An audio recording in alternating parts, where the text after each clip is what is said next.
अब ये जो क्वेश्चन है, सबसे पहले हम क्या करते हैं, सबसे पहले ये डाटा ध्यान में रखिएगा, मैं अभी इसको रब कर रहा हूं। अब हमने क्या किया कि ये जो रिएक्शन है, पहले तो इस रिएक्शन को पलट दिया, राइट। अब आप पूछेंगे कि सर आप पलट क्यों रहे हो? पलट इसलिए रहा हूं क्योंकि जो सिल्वर नाइट्रेट है, आपको क्वेश्चन में दे रखा है कि 0.03 molar of silver nitrate and 0.10 molar of potassium cyanide are allowed to react together. मतलब सिल्वर आयन और साइनाइड आयन के रिएक्शन की बात हो रही है। तो साइनाइड आयन, तो मैं इसको अगर पलट दूंगा, नहीं भी पलटोगे तब भी बहुत आसानी से हो सकता है, वो कोई परेशानी नहीं है। बट समझाने के लिए, क्योंकि क्वेश्चन में आपने सिल्वर आयन और साइनाइड आयन ले रखा है, और क्योंकि आपने सिल्वर आयन और साइनाइड आयन ले रखा है, राइट, तो इसीलिए ज्यादा बेहतर होगा कि रिएक्शन को पलट दिया जाए। अब मैं जब पलटूंगा तो ये रिएक्शन हो जाएगी मेरी Ag positive aqueous plus twice of Cn negative aqueous is in equilibrium with AgCN2 negative. और अभी अभी हमने बताया कि जब किसी रिएक्शन को आप पलटते हो, तो जब किसी रिएक्शन को पलटते हो तो उसका इक्विलिब्रियम कांस्टेंट रेसिप्रोकल हो जाता है। इसका मतलब आप इसका रेसिप्रोकल कर दीजिए, that is 1/4 into 10⁻20। It means ये हो जाएगा 2.5 इंटू 10⁻19। 2.5 इंटू 10⁻19 ये हमारे को वैल्यू मिलेगी, राइट। अब इस रिएक्शन का कोई काम नहीं है, मैंने इसको रब कर दिया, राइट। ये आपकी रिएक्शन हो चुकी है। Ag positive plus twice of Cn negative, AgCN2 negative, and the equilibrium constant for this reaction, it is this 2.5 into 10⁻19, right. अब बात आगे बढ़ती है। आपको दे रखा है 0.03 मोलर सिल्वर नाइट्रेट AgNO3, जो आपको दे रखा है, राइट, उसका कंसंट्रेशन है 0.03 मोल पर लीटर, राइट। AgNO3 अपने आप में स्ट्रॉन्ग इलेक्ट्रोलाइट होता है, और क्योंकि AgNO3 अपने आप में स्ट्रॉन्ग इलेक्ट्रोलाइट है, तो ये देगा आपको Ag positive plus nitrate ion. Ag positive plus nitrate ion आपको मिलेगा, और Ag positive plus nitrate ion आपको मिल रहा है, राइट। तो जो, क्योंकि स्ट्रॉन्ग इलेक्ट्रोलाइट है, silver nitrate it is a strong electrolyte, ये अपने आप में स्ट्रॉन्ग इलेक्ट्रोलाइट होता है एक्वस मीडियम के अंदर, पानी के अंदर। इसका मतलब ये पूरी तरीके से आयोनाइज होता है, और पूरी तरीके से आयोनाइज हो रहा है, इसका मतलब जो सिल्वर नाइट्रेट का कंसंट्रेशन होगा वही सिल्वर आयन का कंसंट्रेशन होगा। इसका मतलब जो सिल्वर आयन कंसंट्रेशन है वो है 0.03 मोल पर लीटर, राइट। उसी तरीके से आपको दे रखा है 0.1 molar of potassium cyanide. Potassium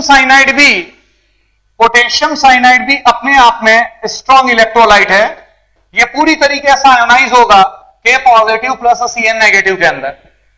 इसका मतलब जो पोटेशियम साइनाइड का कंसंट्रेशन होगा, जो पोटेशियम साइनाइड का कंसंट्रेशन है, वही साइनाइड आयन कंसंट्रेशन आपको मिलेगा, इट इज 0.10 मोल पर लीटर। जो पोटेशियम साइनाइड का कंसंट्रेशन है वही आपको साइनाइड आयन कंसंट्रेशन मिलेगा, राइट। मतलब ये, इसका मतलब ये हुआ कि जो सॉल्यूशन है मेरा, जो सॉल्यूशन है, उस सॉल्यूशन के अंदर मेरे को सिल्वर आयन कंसंट्रेशन भी पता है शुरू में, इनिशियली मुझे सिल्वर आयन कंसंट्रेशन भी पता है और साइनाइड आयन कंसंट्रेशन भी पता है, राइट। सिल्वर आयन कंसंट्रेशन मैं यहां पर लिख देता हूं 0.03 मोल पर लीटर, राइट, और cyanide ion concentration it is 0.10 मोल पर लीटर, राइट। और ये जो रिएक्शन है, इस रिएक्शन का इक्विलिब्रियम कांस्टेंट यहां पर आपने लिखा हुआ है, राइट। अब इसका काम खत्म हो चुका है, इसका काम खत्म हो चुका है, मैं इसको रब कर रहा हूं, राइट।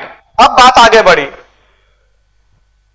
जो इक्विलिब्रियम कांस्टेंट की वैल्यू है वो आप देख रहे होंगे कि काफी हाई है। एक बात तो ये है, अब आपने रिएक्शन करवाई, होगा क्या कि जो सिल्वर आयन है वो सिल्वर आयन साइनाइड आयन के साथ रिएक्ट करेगा।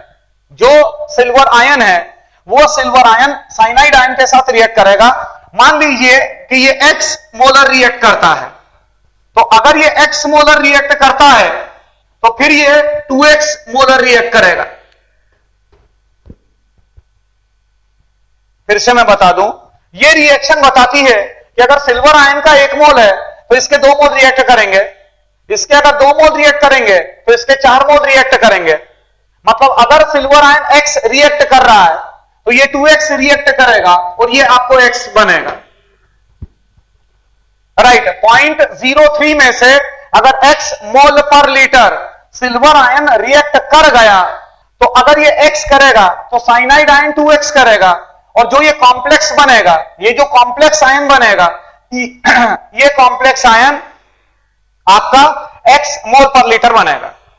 ये जो कॉम्प्लेक्स आयन आपको मिलेगा दैट विल बी X मोल पर लीटर। राइट, अब हम आगे बढ़ते हैं। इस रिएक्शन का इक्विलिब्रियम कांस्टेंट नोन है, मतलब 2.5 into 10⁻19 is equal to the concentration of the complex ion upon the concentration of the silver ion into the cyanide ion concentration का होल स्क्वायर। ये हमारा एक्सप्रेशन हमने सेट किया जिसको आप लोग कहते हैं इक्विलिब्रियम एक्सप्रेशन।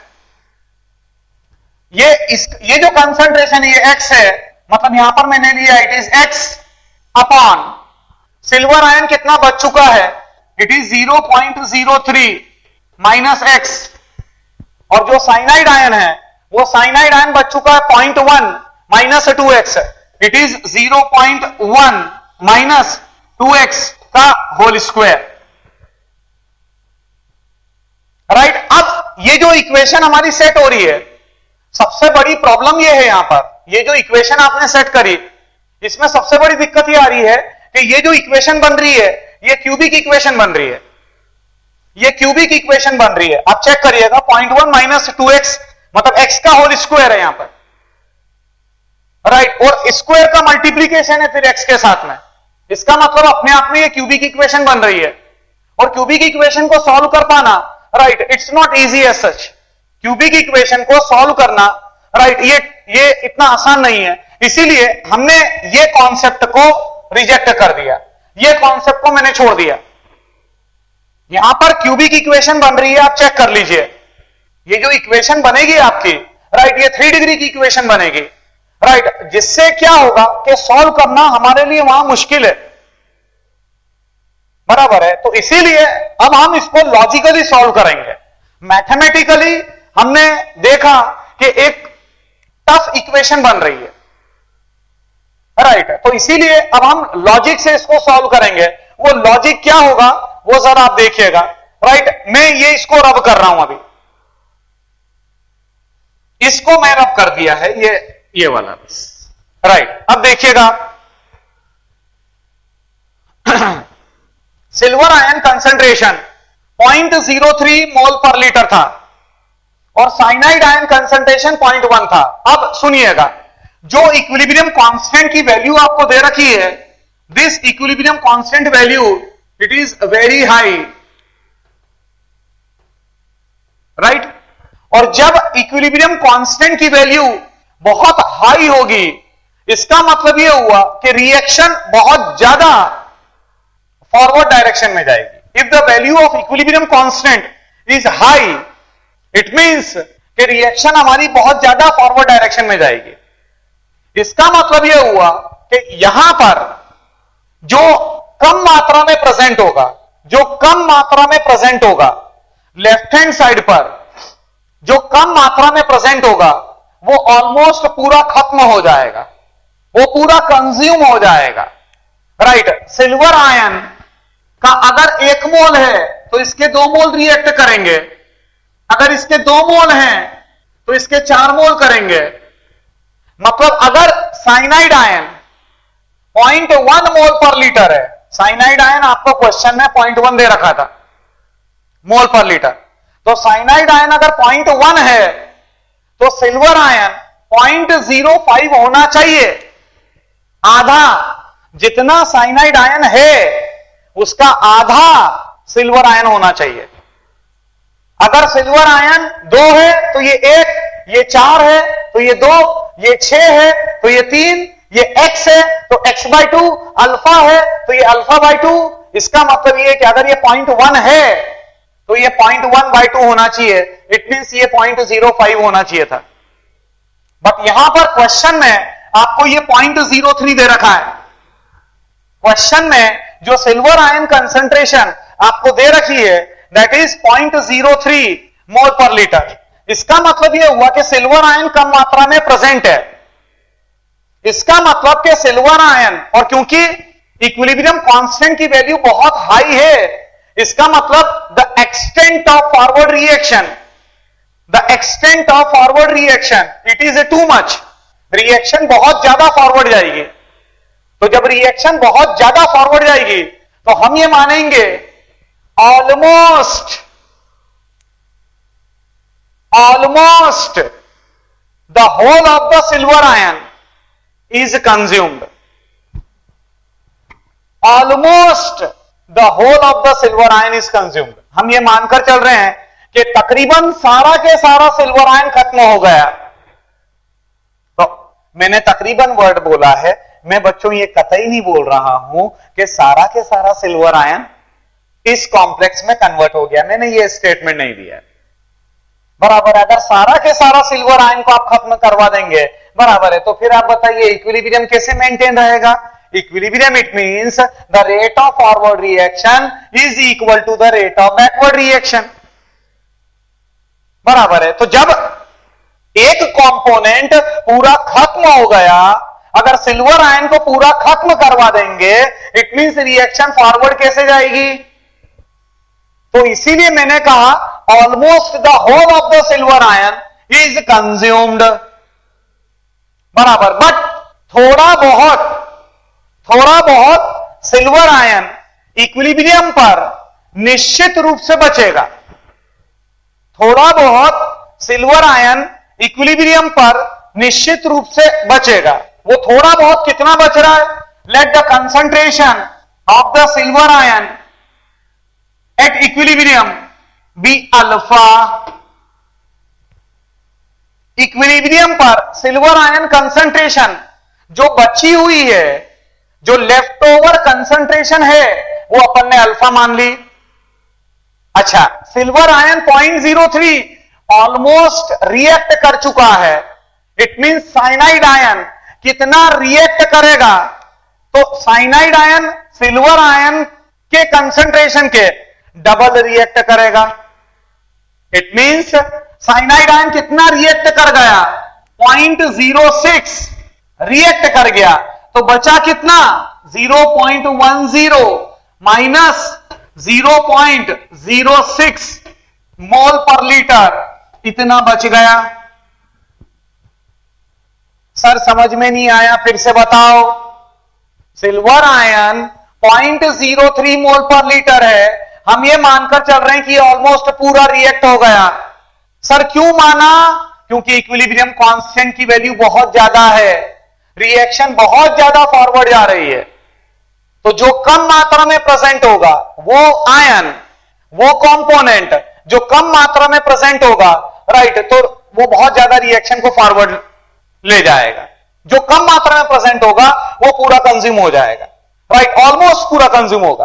तो सिल्वर आयन 0.03 ऑलमोस्ट रिएक्ट कर गया। तो जब ये 0.03 रिएक्ट कर गया तो साइनाइड आयन इसका डबल रिएक्ट करेगा। इट मींस ये कितना बच गया? 0.1 माइनस 0.06। सर ये 0.06 कहां से आया? 0.03 का डबल कर दिया तो 0.06 हो जाएगा, राइट। अच्छा, अब जितना सिल्वर आयन रिएक्ट करेगा उतना ही ये कॉम्प्लेक्स बनेगा। जितना ये रिएक्ट करेगा उतना ही ये कॉम्प्लेक्स बनेगा। जितना ये रिएक्ट करेगा उतना ही ये कॉम्प्लेक्स बनेगा। इट मींस जब ये 0.03 है, ऑलमोस्ट ये रिएक्ट कर गया, तो ये कितना बन जाएगा? 0.03 मोल पर litre,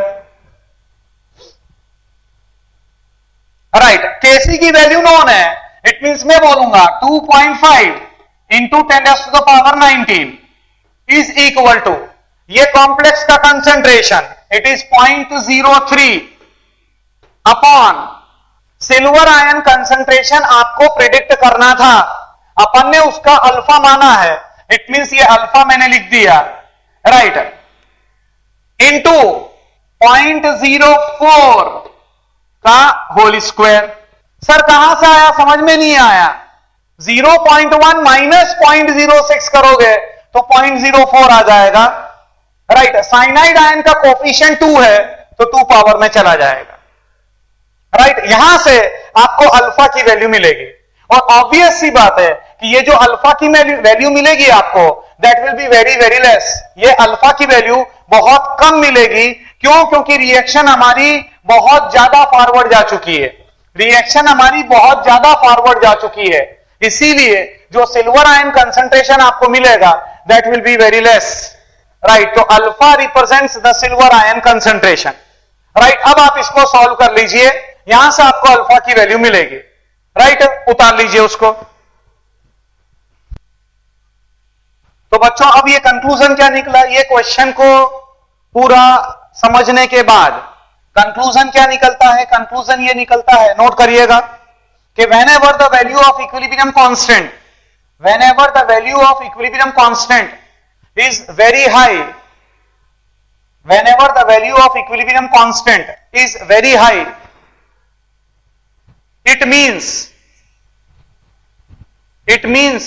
the extent of the forward reaction, the extent of forward reaction is too much.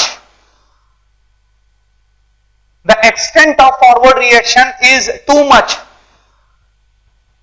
and it also, extent of forward reaction is too much, and it also tells us up to some extent,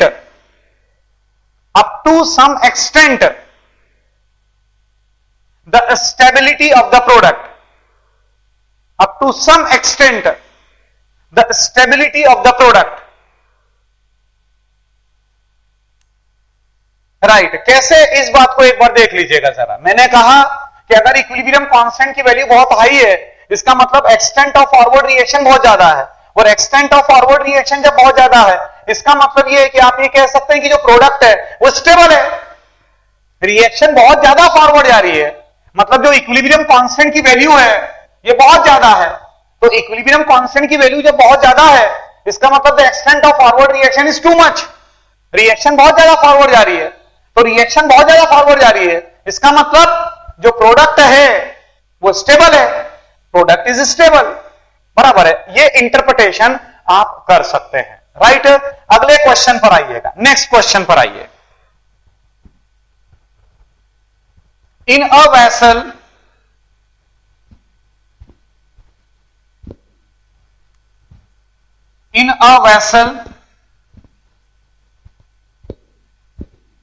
SO3 and O2, in a vessel SO3 and O2 gases,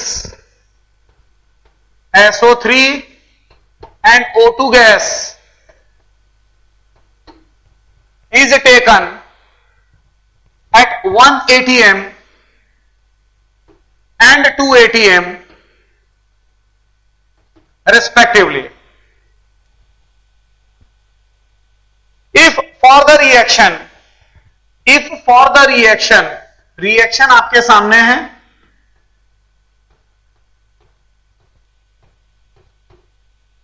if for the reaction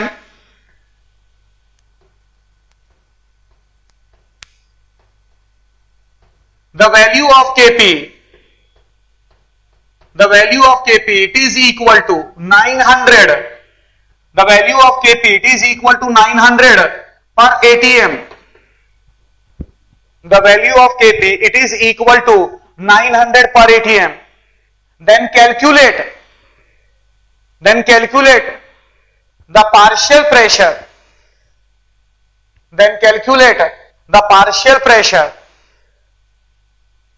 of SO2, sulfur dioxide of SO2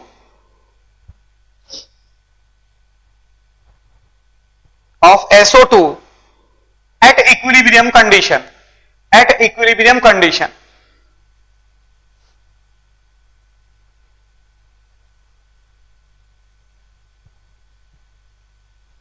right, जरा विचार करिए, 2 minute का मैं समय दे रहा हूं आपको, right, thought करिएगा।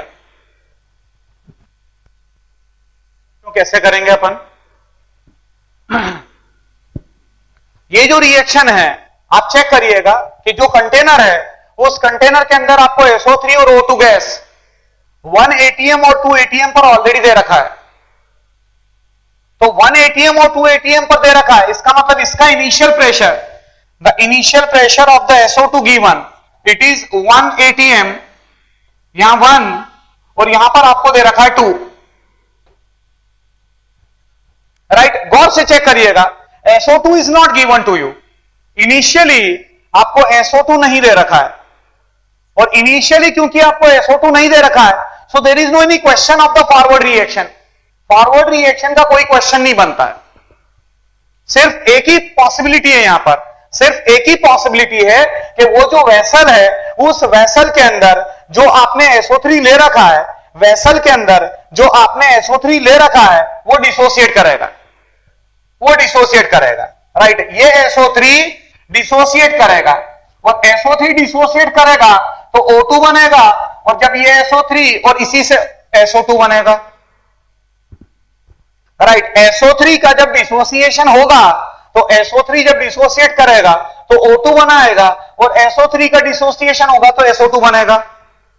राइट, अब एक बात तो बिल्कुल तय है कि जब SO3 डिसोसिएट करेगी, SO3 गैस जब डिसोसिएट करेगी, तो SO3 गैस जब डिसोसिएट करेगी तो SO3 के नंबर ऑफ मोल्स कम होंगे,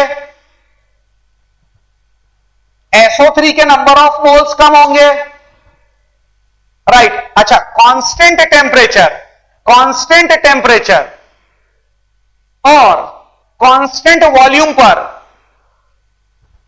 रिएक्शन एक बंद वेसल में हो रही है, मतलब वॉल्यूम इज कांस्टेंट, टेम्परेचर में कोई परिवर्तन नहीं ला सकते हो आप, टेम्परेचर कांस्टेंट है। तो कांस्टेंट टेम्परेचर और वॉल्यूम पर जब नंबर ऑफ मोल्स किसी के डिक्रीज करेंगे, तो जब नंबर ऑफ मोल्स डिक्रीज करेंगे, इसका मतलब उसका प्रेशर भी डिक्रीज करेगा। Pressure is directly proportional to number of moles provided the volume and the temperature is constant. Right, इसका मतलब यह हुआ कि जो SO3 है वो SO3 का प्रेशर डिक्रीज कर रहा है, क्योंकि SO3 डिसोसिएट कर रहा है। मान लो कि SO3 का प्रेशर 2p से डिक्रीज कर गया, -2p। सर मैं 2p नहीं लूंगा, सर मैं 2p नहीं लूंगा, मैं तो p लूंगा। आपकी जो मर्जी में आए ले लो, आप जो मर्जी में आए, आप p लो, आप अल्फा लो, बीटा लो, थीटा लो, चाहे जो लो, बराबर है। मैंने लिया कि मान लो SO3 का प्रेशर 2p से डिक्रीज कर गया, तो जब SO3 का प्रेशर 2p से डिक्रीज करेगा तो यहां पर प्रेशर p से बढ़ जाएगा, और यहां पर 2p से बढ़ जाएगा। सर बात समझ में नहीं आई है? जब इसके 2 मोल टूटेंगे तो इसका 1 मोल बनेगा, इसके 2 मोल बनेंगे, मतलब जितने मोल इसके टूट रहे हैं, SO3 के मान लो x मोल टूटे, तो अगर SO3 के x मोल टूटे तो इसका x/2 बनेगा, राइट, और इसका x बनेगा, मतलब जितने से यहां प्रेशर कम हुआ, राइट, उसके आधे से यहां प्रेशर बढ़ जाएगा, और जितने से यहां प्रेशर कम हुआ था उतने से ही यहां प्रेशर बढ़ जाएगा। राइट, अब शायद बात समझ में आई होगी आपको कि 1 - 2p, तो यहां p से बढ़ गया और यहां 2p से बढ़ गया। राइट, मतलब कि जितने भी कंपोनेंट्स हैं उन सभी कंपोनेंट्स का पार्शियल प्रेशर आपको नोन है। जितने भी कंपोनेंट्स हैं उन सभी कंपोनेंट्स का पार्शियल प्रेशर अब नोन है आपको। इट मींस मैं बोलूंगा केपी दे रखा है, it means 900 is equal to partial pressure of SO3 to the power 2 upon the partial pressure of SO2 to the power 2 into O2। Right, अगर पार्शियल प्रेशर की टर्म में बात करोगे तो पार्शियल प्रेशर की टर्म में ऐसे ही बात करोगे आप, right, and that is equal to partial pressure of SO3 1 minus 2p का होल स्क्वायर अपॉन 2p का whole square into 2 plus p।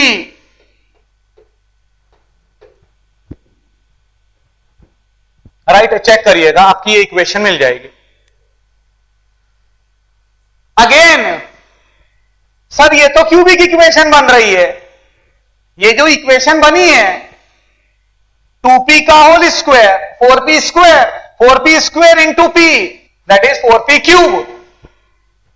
Right, now again इसको सॉल्व करना मुश्किल है, इसका मतलब यह है कि हमारे को कोई तरीका डेवलप करना पड़ेगा, और वो तरीका क्या है समझिएगा।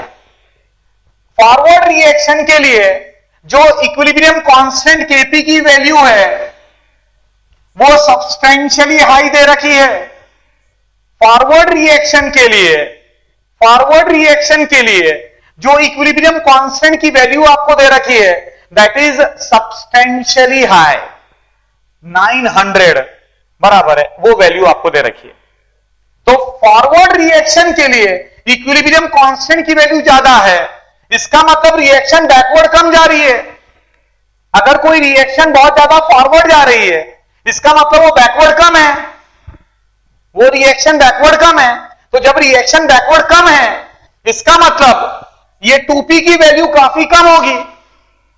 जब रिएक्शन बहुत कम बैकवर्ड जा रही है इसका मतलब SO3 का जो डिसोसिएशन है वो SO3 का डिसोसिएशन काफी कम हुआ है, और SO3 का जब डिसोसिएशन काफी कम हुआ है राइट, उस कांस्टेंट वॉल्यूम और कांस्टेंट टेम्परेचर पर, इसका मतलब उसका प्रेशर काफी कम हुआ है। इट मींस मैं ये मान लूंगा 1 minus 2p almost equal to 1। Right, और जब 2p 1 के रेस्पेक्ट में छोटा है, जब 2p 1 के रेस्पेक्ट में छोटा है तो p 2 के रेस्पेक्ट में तो बहुत ही छोटा होगा। It means 2 plus p is almost equal to 2। Right, but SO3 टूटा जरूर है, और जो टूटने से बना हमारे को ये 2p बना है दैट इज 2p। राइट, मतलब मैं बोलूंगा, मैं यहां पर सेट करूंगा, देखिएगा आपको पार्शियल प्रेशर सबका निकालना था। राइट, या मान लो SO2 का पार्शियल प्रेशर आपको निकालना है, तो अब ऐसी सिचुएशन में क्या करोगे। अब ये एक्सप्रेशन जो है, ये एक्सप्रेशन को अभी आप हटा दें, मतलब मैं बोलूंगा 900 is equal to partial pressure of SO3 का स्क्वायर दैट इज 1 का स्क्वायर, ये 1 रह जाएगा, 1 का square upon the partial pressure of SO2 निकालना था, partial pressure of SO2 into the partial pressure of O2, partial pressure of SO2 का square है, यहां पर ये स्क्वायर है, right, into the partial pressure of O2 which is 2। Right, it means मैं बोलूंगा पार्शियल प्रेशर ऑफ SO2 का whole square it is equal to 1 upon ये 900 है, 900 इंटू 2 कितना हो जाता है 1800, ये 1800 आपने लिख दिया यहां पर।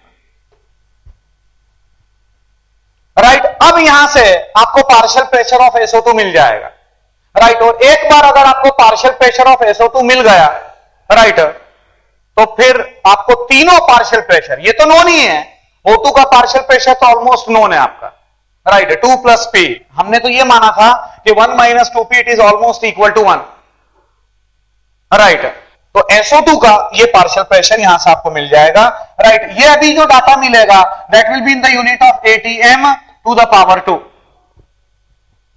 अब आप स्क्वायर रूट लेंगे तो दोनों तरफ जब आप स्क्वायर रूट लेंगे, हाँ एक बात जरूर तय है, एक बात बिल्कुल तय है, क्योंकि रिएक्शन बैकवर्ड बहुत कम जा रही है, और क्योंकि रिएक्शन बहुत कम बैकवर्ड डायरेक्शन में जा रही है इसका मतलब ये जो आपको SO2 का पार्शियल प्रेशर मिलेगा इक्विलिब्रियम के ऊपर, इक्विलिब्रियम के ऊपर जो SO2 का पार्शियल प्रेशर आपको मिलेगा that will be very very less, वो आपको बहुत कम मिलेगा।